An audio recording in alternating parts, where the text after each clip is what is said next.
Na mbunge wa Mavoko Patrick Makau amedokeza kuwa eneo bunge lake kupitia kwa hazina ya ustawi wa maeneo bunge imesambaza takriban shilingi milioni 70 kwa ajili ya ufadhili wa masomo kwa wanafunzi.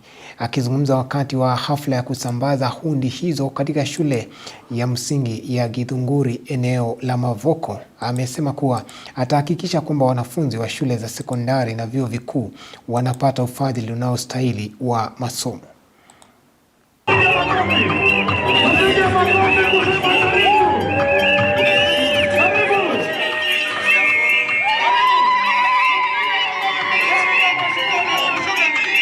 Lengo la siku ya leo ni kukujia basari ndio mkaweze kusaidika kuelimisha watoto. Last year, Mulolongo Syokimau Ward tulipeana 20 million. Athi River Township tukapeana 20 million.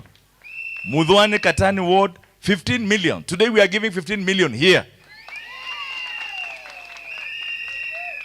Kinanie Madhatani tunapeana 15 million.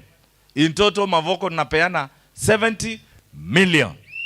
Ndio kila mtoto ambaye is a needy person apate na asome.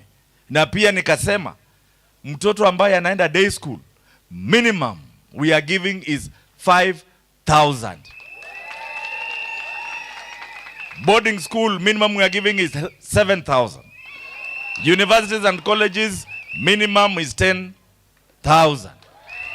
So that watoto wakipata basari ikuwe sustainable wakae kwa mashule. Sio kukuja kufanya siasa na pesa ya serikali. Tunatafuta wazazi wengi alafu wanawapatia 1,000, 1,500 au hujasaidia huyo mtoto. Hata unapatia mtoto cheki ya 1,500 kupeleka hiyo shule anatumia 3,000. Umemsaidia na nini?